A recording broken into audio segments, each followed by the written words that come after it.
They did everything right. They worked hard. They saved their money. They followed the rules. They trusted the system. And the system destroyed them. 1923, Weimar, Germany. A woman walks into a bakery with a wheelbarrow full of cash. Not because she's rich. Because that's what it takes to buy a loaf of bread. 10 billion marks. For one loaf of bread. The money she saved her entire life. The money she trusted the bank to protect is worthless.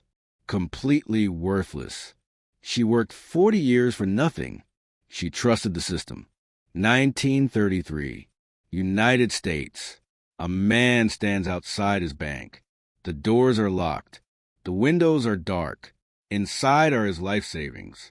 20 years of paychecks. Every dollar he earned. Gone. The bank collapsed overnight. No warning. No refund. No explanation. Just gone. He trusted the system to keep his money safe. The system took everything. He trusted the system. 2008. Iceland. A teacher wakes up to find her retirement account empty. Not reduced. Empty. The banks had gambled with her money. They lost. The government bailed out the banks, but not the people. She was 57 years old. She had worked since she was 18. 39 years of savings. Vanished. She had done everything the experts told her to do. Save in a bank. Trust the institutions. Plan for retirement. She trusted the system. This is a pattern. This is what happens when you put your faith in systems designed to fail. The system doesn't protect you. It never has. The system protects itself. And when the system is in danger, it will sacrifice you without hesitation. They tell you to save your money in banks.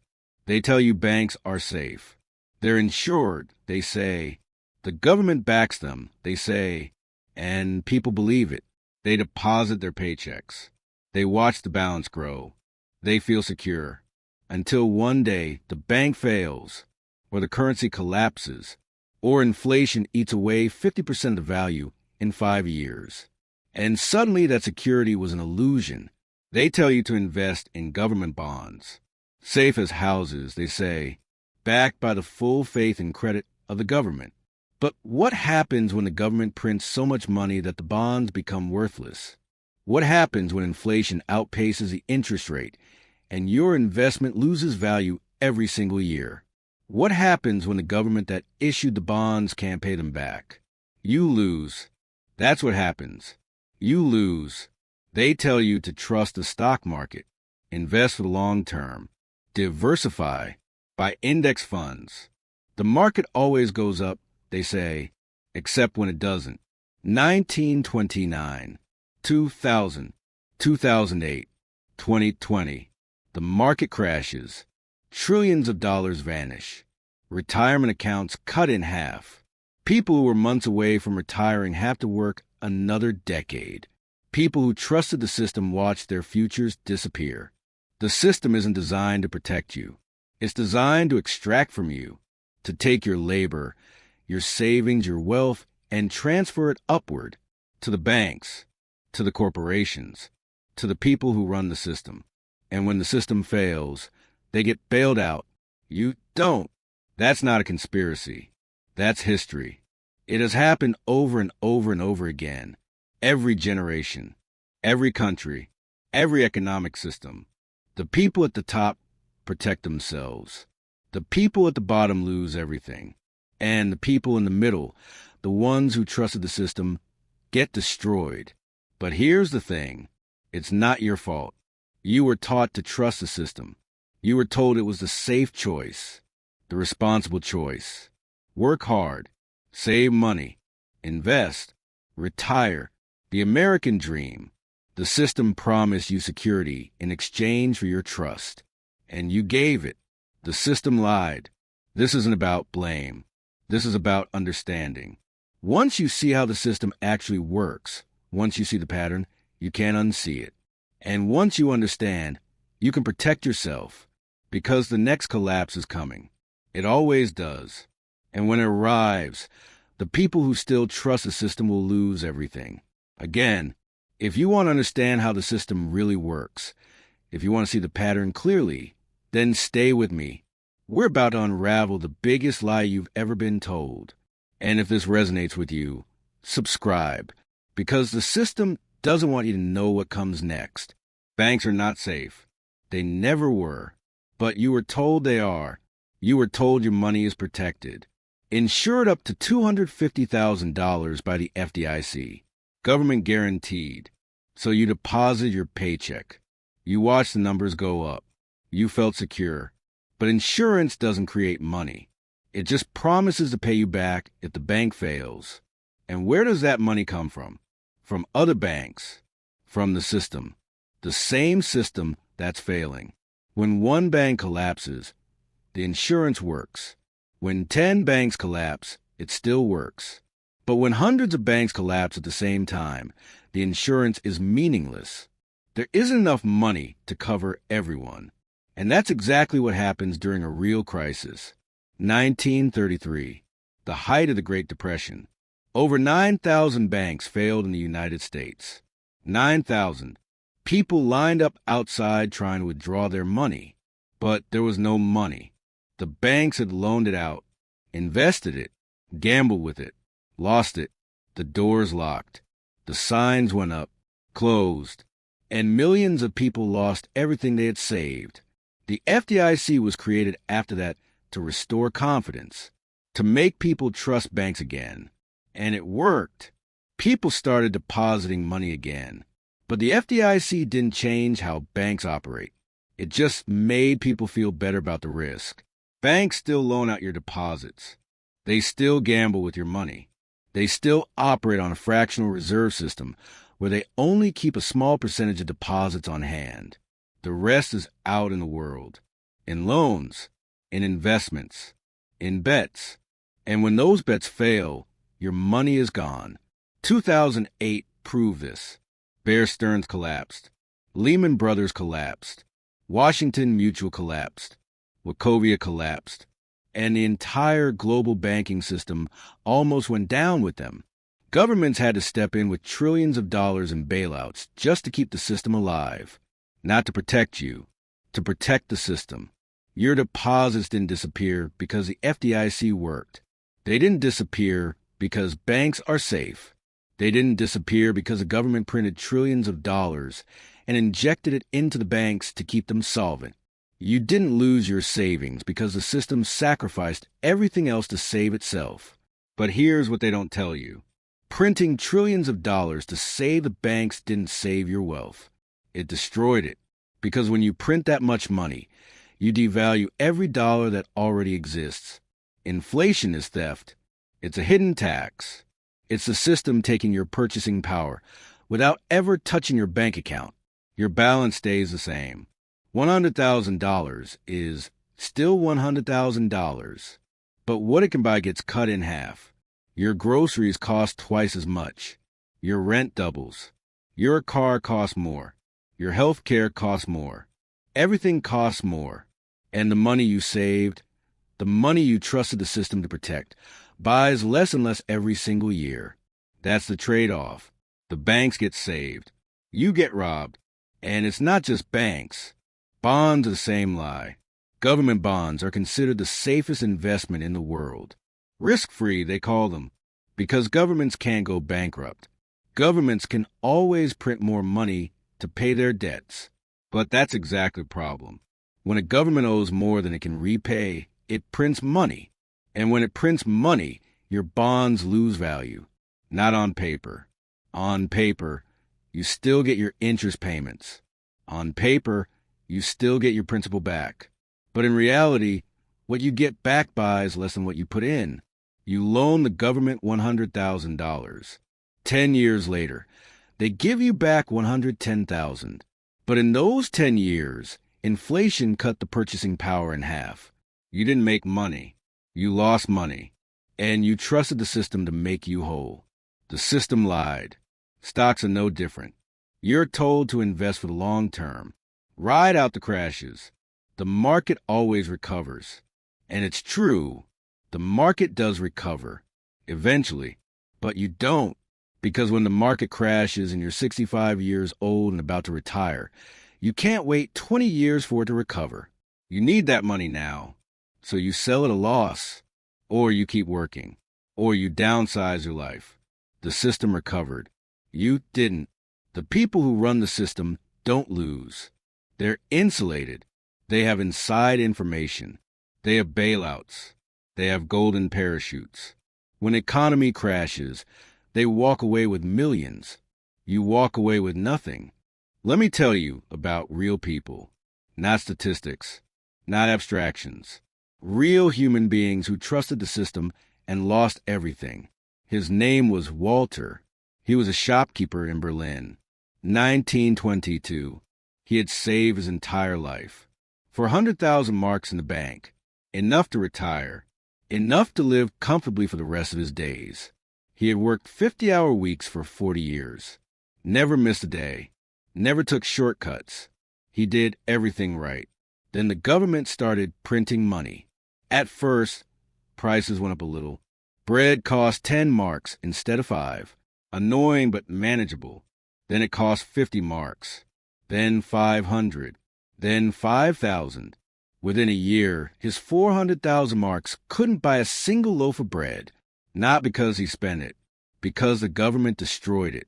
They printed so much money that the currency became worthless.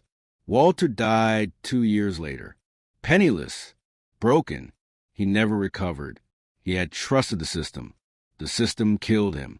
Her name was Dorothy. She was a schoolteacher in Iowa. 1929. She had saved $15,000. A fortune at the time. Enough to buy a house. Enough to send her children to college. She kept it in the bank. The safest place, everyone said. And then October came. The stock market crashed. The bank run started. She went to withdraw her money. The bank was closed. Permanently. She lost everything. Her savings. Her future. Her security. She worked until she was 73 years old. Died with nothing. She had trusted the system. His name was Javier. He was a construction worker in Argentina. 2001. He had saved $30,000 over 20 years. He kept it in a bank account. Dollar denominated. They told him. Safe from inflation. Protected.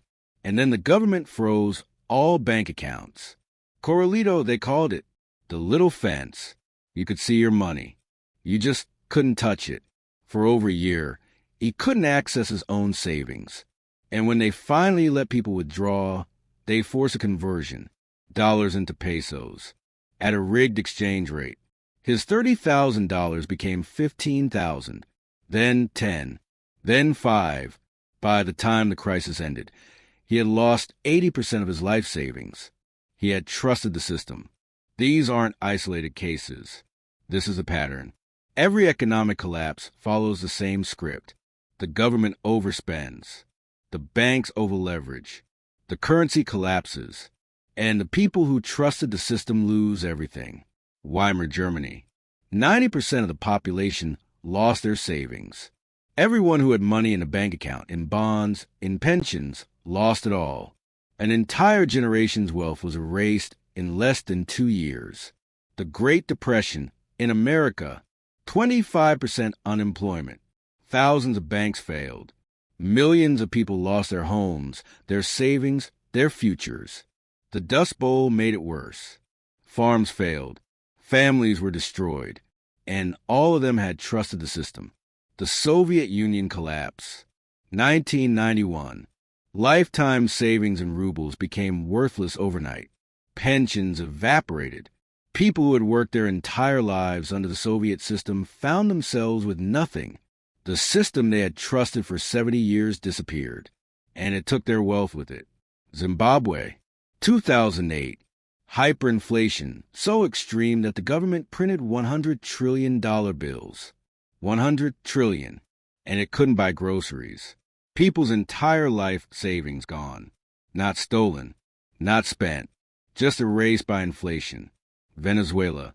Right now, happening as we speak. The currency has lost over 99% of its value. People who save money in banks, in bonds, and national currency have watched it become worthless. Teachers. doctors, engineers, people who did everything right, destroyed. And it's not just third world countries. Cyprus, 2013. The government confiscated money directly from bank accounts to bail out the banks. They called it tax, a levy, but it was theft. People woke up one morning and found that 10% of their savings were gone, just taken by the system they trusted. Greece, the debt crisis. Pensions cut by 50%. Savings accounts frozen. Capital controls imposed. You couldn't move your own money out of the country. The system trapped you, and then it robbed you. Every single one of these people believed the system would protect them. Every single one of them was wrong. The system doesn't fail by accident. It fails by design, because the system isn't built for you. It's built for the people who control it. And when the system is in trouble, it will sacrifice you to save itself. Every single time. The system works on one principle: transfer wealth from the many to the few. That's it. Everything else is window dressing. Here's how it works. You earn money. You pay taxes. What's left, you're told to save. Put it in a bank. The bank pays you 0.5% interest. Maybe 1% if you're lucky. But the bank doesn't just hold your money. It loans it out at 5%, at 10%, at 20% on credit cards. The bank is making 10 to 40 times more on your money than they're paying you. And you get nothing. You take all the risk. Your deposit, your trust, their profit. And when the bank makes bad loans, when their investments fail, when their bets don't pay off, they don't lose. You do, because your deposits are what they gambled with. And if the bank goes under, the FDIC steps in with money that comes from taxes. Your taxes, so you pay twice, once when you deposit, again when you bail them out. The Federal Reserve makes it worse. When the economy struggles, the Fed prints money. They call it quantitative easing, stimulus, relief, but it's not relief for you. The newly printed money doesn't go to your bank account. It goes to the banks, to Wall Street, to corporations. And what does that do? It inflates asset prices. Stocks go up. Real estate goes up. The rich, the people who own assets, get richer. You, the person with money in a savings account, get poorer because your dollars are worth less. But your rent costs more. Your food costs more. Your health care costs more. The system extracts wealth from labor and gives it to capital, from workers to owners, from the bottom to the top. And it does this through inflation, the hidden tax you can't avoid. Here's the thing about inflation. It's not an accident. It's not a natural economic force like weather or gravity. It's a choice. Governments choose to print money. Central banks choose to expand the money supply. And they do it because it benefits the people who control the system. Inflation helps debtors and hurts savers. Who's the biggest debtor in the world? The government. Who are the savers? You. When the government owes $34 trillion and inflation runs at 5% a year, the real value of that debt shrinks. The government pays back the debt with dollars that are worth less than the dollars they borrowed. It's a theft, a slow, invisible theft that most people never notice, because the number in your bank account stays the same. You still see $100,000, but that $100,000 buys what $70,000 used to buy, then $50,000, then $30,000. And while your wealth is eroding, the people at the top are protected. They own real assets, land, companies, commodities, things that hold value. When currency collapses, they borrow cheap money from the Fed and buy more assets. And when those assets increase in value because of inflation, they get richer, while you get poorer. This isn't capitalism. This isn't a free market. This is a rigged game. And the people who rigged it want you to keep playing. They want you to keep trusting, keep saving in dollars, keep buying bonds, keep your money in the system. Because the moment you pull out, the moment you stop playing, the system loses its power over you. But most people never figure this out. They work 40 years. They save what they can. They trust the banks. They trust the government. And then they retire and realize their money doesn't go as far as they thought it would. They downsize. They cut back.